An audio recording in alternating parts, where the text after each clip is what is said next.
A day in my life as a gymnastic athlete. Papunta na kami sa Walter Mart para mag-training.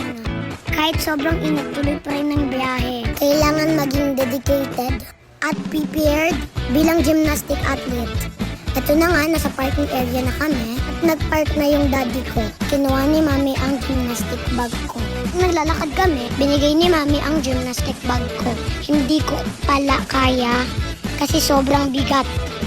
Kaya yung ending, si mami na lang yung nagbuhat. Nasa escalator na kami, paakyat ng second floor.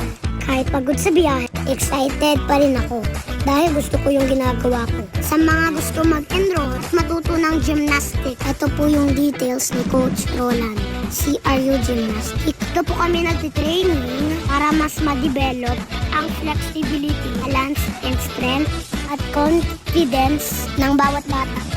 Tara na, sabay-sabay tayo matututo. Ngayon po, tamang stretching muna tayo para hindi sumakit yung katawan ko bago mag-training. Importante po ang stretching at maging flexible ang katawan. Kahit simpleng stretching lang, malaking tulong ito para maging safe at malakas sa training. Nasa balance beam na po ako ngayon, isa sa medyo mahirap. Kailangan talaga ng balance ng katawan, focus habang nasa taas ng beam. Maliit lamang po ang beam, kaya kailangan maingat sa bawat galaw. Panoodin niyo lamang po ako at samahan niyo ako sa journey ko bilang gymnastic athlete. Nasa boards na po ako ngayon. Dito naman po makikita ang lakas ng braso, kapit at control ng katawan habang gumagawa ng swings at routines. Kailangan po dito focus at timing, pat ng lakas para maayos na magawa ang bawat galaw. Sa floor routine na po ako ngayon. Ito po pinapakita ang kombinasyon ng dance, jumps, at tumbling sa music. Kailangan po ng energy at expressions. Confident sa bawat galaw. Para mas maganda, tignan ang routine.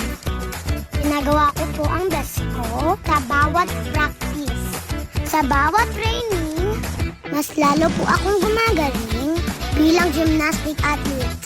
At ayun na nga po, tapos na po yung training ko. Pagod pero masaya dahil ginawa ko ang best ko. Maraming salamat sa mami at daddy ko at laging nakasuporta sa akin. Salamat din po sa nanood ng vlog ko. Sana po patuloy nyo akong subaybayan about journey ko bilang gymnastic athlete. See you next training. Salamat po!